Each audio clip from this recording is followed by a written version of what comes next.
آپ کی خدمت مقدس میں کل اس سلسلہ گفتگو کا آغاز کیا ایک طالب علم کی حیثیت کے ساتھ. وہ عنوان تھا سورہ مبارکہ محمد.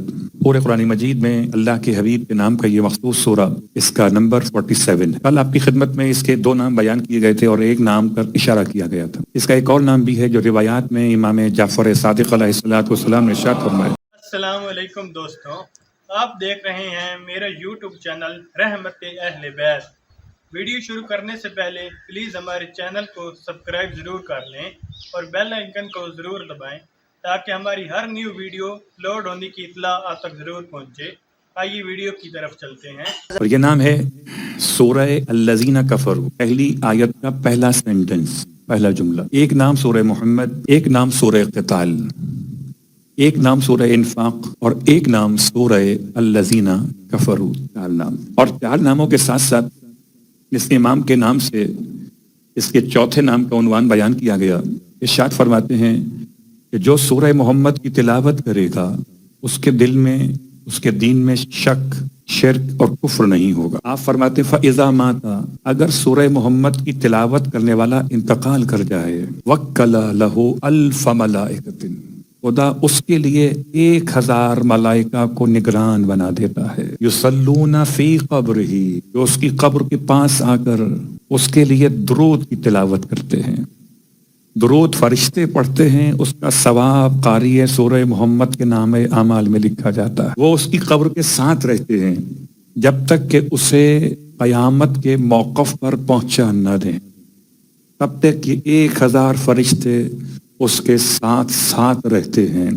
قیامت میں یہ سورہ محمد کی تلاوت کرنے والا خدا کی امان میں اور محمد کی امان میں رہتا ہے.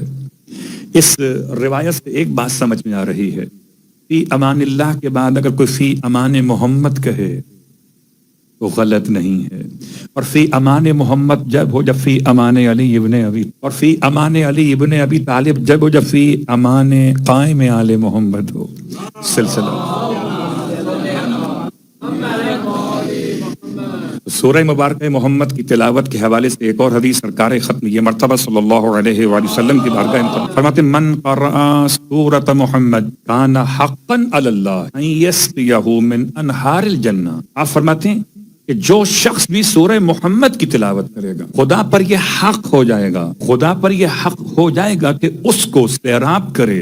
ان یسقیہ من انہار الجنہ، جنت کی ساری نہروں سے اسے سیراب کر. ایک نہر نہیں، 2 نہیں، کوثر ہو کہ سلسبیل ہو کہ تسنیم ہو کہ شراب ہو، شراب جنت، یا لبن ہو، لبن جنت.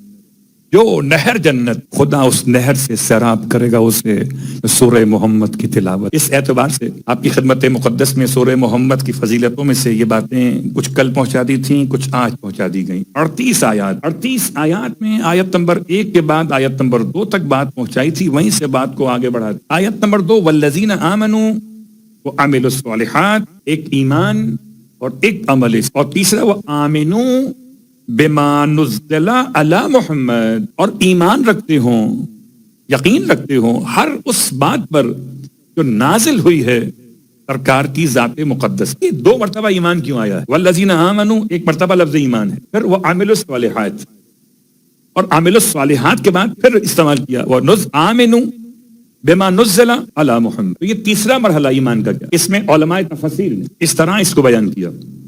ایک ایمان اجمالی ہے، ایک ایمان تفصیلی ہے. ایمان اجمالی اور ہے، ایمان تفصیلی اور ہے. ایمان اجمالی اصول اسلام کو مان لینا، ایمان تفصیلی پیغمبر کی ہر بات مان لینا. بہت آسان ہے پیغمبر کی توحید کا پیغام کو ماننا، بہت مشکل ہے پیغمبر کے ولایت کے اعلان کو مان لینا. بہت آسان ہے پیغمبر کے لائے ہوئے قرآن کو مان لینا، بہت مشکل ہے پیغمبر کے بتائے ہوئے امام کو مان لینا. قرآن کو ماننا آسان ہے، امام کو ماننا مشکل ہے. توحید کو ماننا آسان ہے، ولایت کو ماننا مشکل ہے. ایک ایمان اجمالی ہے، ایک ایمان تفصیلی ہے. اور ان دونوں کو اس طرح بیان کیا کہ بیچ میں عمل صالح، ایک ایمان عمل صالح سے پہلے ہے اور ایک ایمان عمل صالح کے بعد ہے. اور اسی لیے تفسیر کی بحث میں اگر یاد کریں تو تلاش کرتے ہوئے سرکار ختم یہ مرتبہ صلی اللہ علیہ وآلہ وسلم جب تقسیم کر رہے تھے مال غنیمت کو غزوہ حنین کے بعد آپ کی تقسیم کو مان لینا اتنا آسان نہیں تھا. آج کے دور میں 1400 سال کے بعد ہم اور آپ بیٹھ کر ایمان رکھیں وہ اور بات ہے. جب پیسے مل رہے ہوں اور کسی کو زیادہ مل رہے ہوں, آپ کو کم مل رہے ہوں, غور کیجئے گا, تو پھر ہو سکتا ہے کمزوری غالب آ جائے.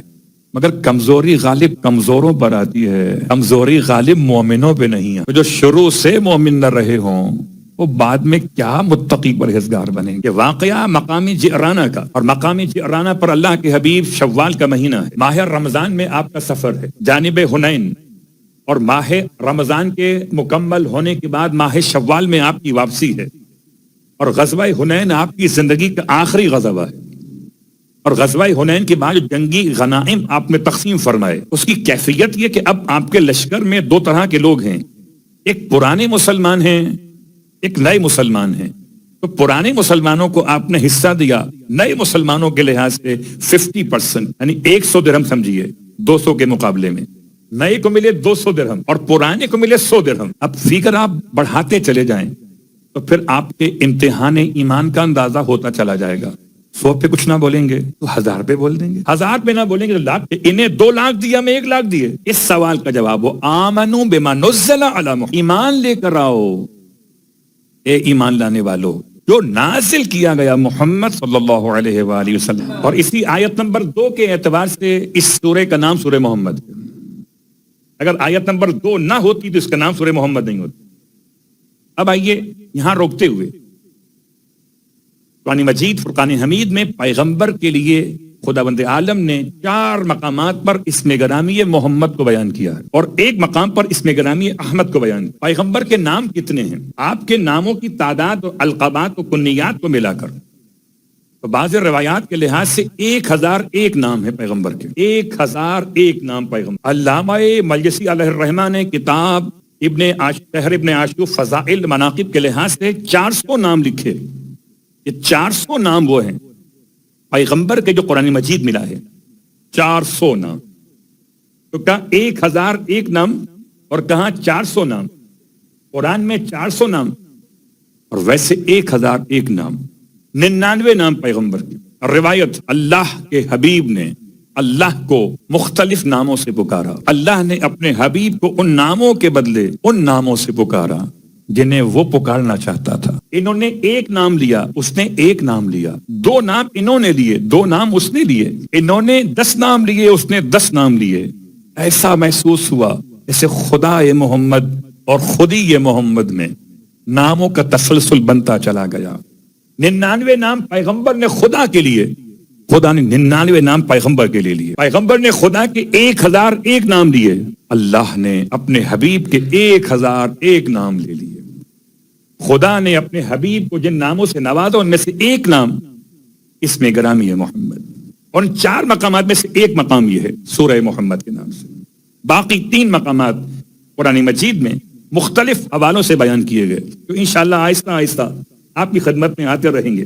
اور چونکہ یہ نام رکھنے کا مسئلہ, اللہ کے رسول کے نام رکھے کس نے تھے؟ اگر بات کیجئے دنیا کے اعتبار سے تو دنیا کے لحاظ سے تاریخ اسلام پیغمبر کی سیرت کے بیان میں کچھ شخصیات کو بیان کرتی ہے. نام رکھنے والے آپ کے دادا عبد المطلب ہیں. حضرت شیبۃ الحمد نے اپنے پوتے کا نام محمد رکھا. آپ کی ماں آمینہ بنت وہب نے آپ کا نام احمد رکھا. ماں نے نام رکھا احمد, نام رکھا دادا نے محمد.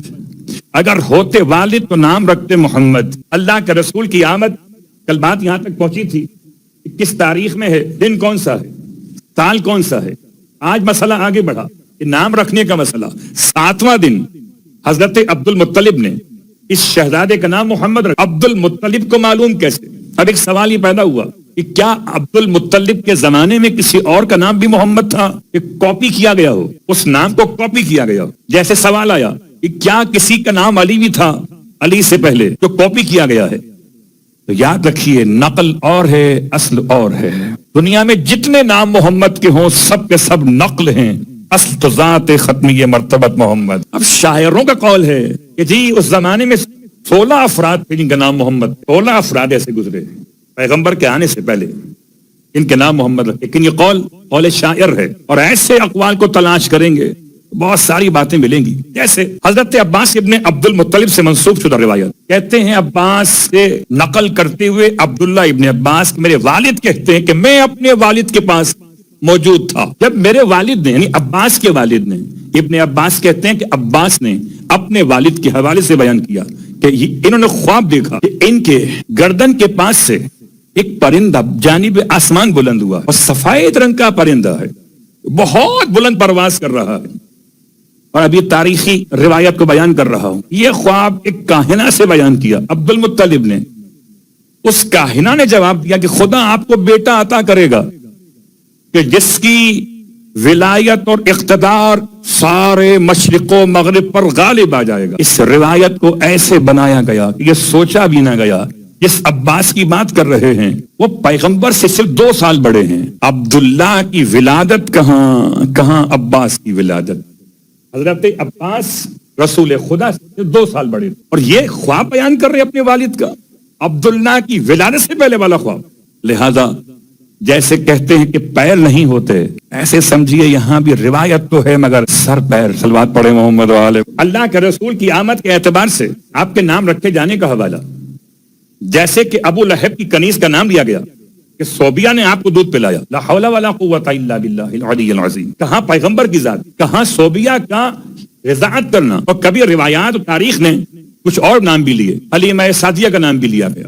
تلاش کرتے آیا رضاعت پیغمبر کے زمانے میں کیا حضرت آمنہ بنت وہب کے یہاں شیر موجود نہیں تھا؟ اور کیا خدا آمنہ بنت وہب کے وجود مقدس سے شیر ظاہر نہیں کر سکتا تھا؟ ایک روایت آپ کی خدمت میں پیش کرتا ہوں. ایک جوان اللہ کے حبیب کی خدمت مقدس میں آیا اور آ کر بیان کرتا، یا رسول اللہ میری والدہ بہت ضعیفہ ہیں، اتنی بوڑھی ہو چکی ہیں کہ نہ اسے کچھ کھایا جاتا ہے نہ پیا جاتا ہے. یہ غریب جوان ان کے لیے نرم غذا کا بندوبست نہیں کر سکتا. میں نے اپنے پروردگار سے یہ دعا مانگی، خدایا تو ہے جو ماؤں کو ماں قرار دیتا ہے اور ماؤں کے وجود میں اولاد کے لیے غذا عطا کرتا ہے. پروردگار تو میرے وجود میں میری ماں کے لیے غذا عطا کر دے. خدا نے دعا قبول فرمائی. یہ شخص روتے ہوئے بتاتا، یا رسول اللہ میرے سینے سے ایسے ہی رزق کا انتظام ہونے لگا جیسے کوئی ماں اپنی اولاد کو سیراب کراتی ہے، ایسے میں اپنی ماں کو اب سیراب کراتا ہوں. اللہ کے رسول کی آنکھوں سے آنسو جاری. فرمایا ملاحظہ کیجئے کہ جیسے ماں کی دعا اولاد کے حق میں قبول ہوتی ہے، ایسے اولاد کی دعا ماں کے حق میں قبول ہو رہی. تو اگر خدا کسی بیٹے کی دعا پر اس کی ماں کی رزق کو بیٹے کے سینے میں اتار سکتا ہے، اگر سرکار ختمیہ مرتبہ صلی اللہ علیہ وآلہ وسلم کا. البتہ حلیمہ سعدیہ کی روایات امامیہ کتب میں موجود ہیں، لیکن کتب کو بیان کرنا ہماری ذمہ داری ہے، فیصلہ کرنا امام وقت کی ذمہ داری ہے. آخر محمد بتائیں گے کہ اول محمد کی خوراک. ہم تو یہ سمجھتے ہیں خوراک کا بڑا فرق ہوتا ہے. ہم یہ سمجھتے ہیں کہ اگر خوراک تبدیل ہو جائے، چلیے خوراک پر بات آئی تو جملہ آپ کی خدمت میں عرض کر دوں. اگر آپ ساتھ رہیں تو وہاں پہنچے جہاں خدا اپنے موسیٰ سے کلام کر رہا. ہم سماعت کو وہاں لے جائیں جہاں موسیٰ کوہ طور پر ہیں. خدا اپنے موسیٰ سے بات کر رہا ہے. خدا فرماتا ہے موسیٰ سے، اے موسیٰ میں نے 6 چیزوں میں پوشیدہ کر دیا ہے، اور لوگ اسے اگر کوئی ویسے ہی ہمیں بلا کر دکھا دے تو گناہ ہوگا. بالکل وہی مثال جو امام معصوم کی خدمت میں ایک شخص نے آ کر کہا، مولا میں سنتا تو نہیں ہوں لہو و لعب کی آوازوں کو، گانے اور بجانے کی آوازوں کو، مگر میرے پڑوس میں گانے والیاں گانا گاتی ہیں اور میرے گھر کا ٹوائلٹ بالکل اس طرف بنا ہوا ہے. میں ٹوائلٹ جاتا ہوں اور کچھ دیر تک ٹوائلٹ سے فارغ ہو کر وہاں آواز آتی ہے، سن لیتا ہوں. اس میں کیا برائی ہے؟ میں نے بلایا گانے والیوں کو، نہ گھر میں رکھا نہ گھر میں ہی محفل سجائی. میں تو واش روم گیا تھا. کتنا سادہ سا مومن ہے اور چاہتا ہے امام اس کی سادگی کو ایمان کی علامت کہتے ہیں. چھٹے امام کے پاس ایسی ویسی بات نہیں چلتی تو امام قائم کے پاس کیسے چلے گی؟ آج کا مومن کہ مولا میں تو سیدھا جا رہا تھا، یہ خامخواہ میں آگے ٹکرا گیا. تو کل حضرت یوسف بھی کہتے میں تو سیدھا غلامی کی زندگی بسر کر رہا تھا، مجھے تو خود زلیخا نے اپنے دامن فریب میں گرفتار کر. امام کا جملہ ہے، اے بیٹا حسن و حسین اللہ تبغیت دنیا. دیکھیے آپ دنیا کی رغبت اختیار نہ کیجئے. یاد رکھیے نہ یہ مولا حسن کے لیے نہ مولا حسین کے لیے، یہ ہر ایک ماتمی کے لیے، ہر نمازی کے لیے، ہر مولا کے محب کے لیے جو مولا کے ماننے والے شمار کیے جاتے ہیں. وہ ان بغت اگرچہ دنیا تمہاری طرف رغبت ہی کیوں نہ دکھائے. اللہ اکبر، بہت مشکل تھا حضرت ابوذر کے لیے۔ کسی حکمران کو سرزنش شام سے نکالے گئے، مدینہ بھیجے گئے، مدینے سے ربضہ کی طرف نکالے گئے۔ کیا غربت تھی، کیسے بھیجا گیا تھا؟ اونٹ پر بٹھا کر بغیر پالان شتر کے اور دونوں ٹانگوں کو نیچے اونٹ کے پیٹ کے نیچے لا کے باندھا گیا۔ تو پوری رانوں کا گوشت شام سے مدینے تک کے سفر میں ختم ہو گیا تھا۔ اب تو ہلکے پڑ جاتے نا، اتنا خون بہ چکا، اتنے زخم شدید ہو گئے، اس کے بعد بھی آپ نے اپنی زبان سے حق بات کو روکا نہیں، بیان کر، اسی لیے مدینے سے ربضہ کی طرف نکالے گئے۔ اللہ اکبر۔ بس عزیزو، ربضہ کا ریگستان تھا، حضرت ابوذر کا امتحان تھا۔ جوان بیٹے نے دم توڑ دیا، آپ نے اس کو دفن کیا۔ شریک حیات نے انتقال کیا، آپ نے اس کو دفن کیا۔ تیسرا آپ کا اپنا وجود، چوتھا آپ کی بیٹی کا وجود ہے۔ خود جب اس قابل نہ رہے، موت قریب آ گئی، اتنی غربت تھی۔ کبھی سوچیے گا آپ روزہ کھولتے ہوئے کہ ایک کھجور آپ کو مل جاتی ہے تو بڑی بات ہے۔ حضرت ابوذر کے پاس تو سوکھی لکڑی اور پتے نہیں تھے، اس کو چبا کر اس سے ہی کچھ اپنی بھوک کا علاج کر لیتے۔ اتنا ضعف بڑھا کہ ریت کا سرہانہ بنا کے لیٹ گئے۔ فرمایا اپنی بیٹی سے، بیٹی جب میری روح قبض ہو جائے مجھ پہ چادر اڑا دینا، راستے پہ کھڑی ہو جانا، دور سے قافلہ آتا ہوا دکھائی دے گا، قافلے کو روک کر کہنا، قافلے والوں صحابی رسول کا انتقال ہو گیا، آؤ غسل و کفن کے لیے آ جاؤ۔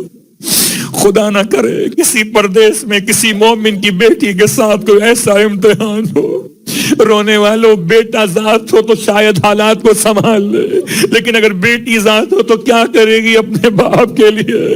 حضرت ابوذر کی بیٹی نے فریاد شروع کی، بابا اس حالت میں چھوڑ کے جا رہے۔ حضرت ابوذر نے دلاسا دیا، آپ کی آنکھیں بند ہو گئیں۔ ابوذر کی آنکھیں بند ہوئیں، بیٹی نے وصیت پر عمل کیا، چادر باپ کو اڑا دی۔ میں کہوں گا اے یتیم ابوذر، آپ بڑی غریب تھی مگر اتنا تو تھا کہ چادر دستیاب تھی۔ ایک چادر آپ کے سر پہ تھی تو ایک چادر باپ کی لاش میں ڈالنے کو موجود تھی۔ اے ابوذر کی بیٹی، آپ تنہائی میں یتیم ہو گئی، کسی نے تماچے تو نہیں مارے، کسی نے کانوں سے گوشت مارے تو نہیں نوچے۔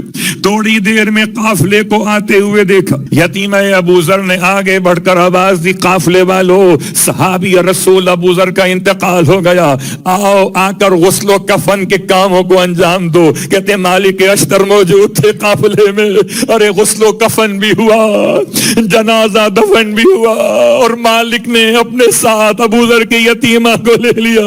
ہائے ایسا قافلہ مل گیا کہ سر پر ہاتھ رکھنے والے مل گئے، لیکن ہائے یتیم حسین، ارے کوئی نہ مل سکا جو سکینہ کے سر پہ ہاتھ رکھ دیتا۔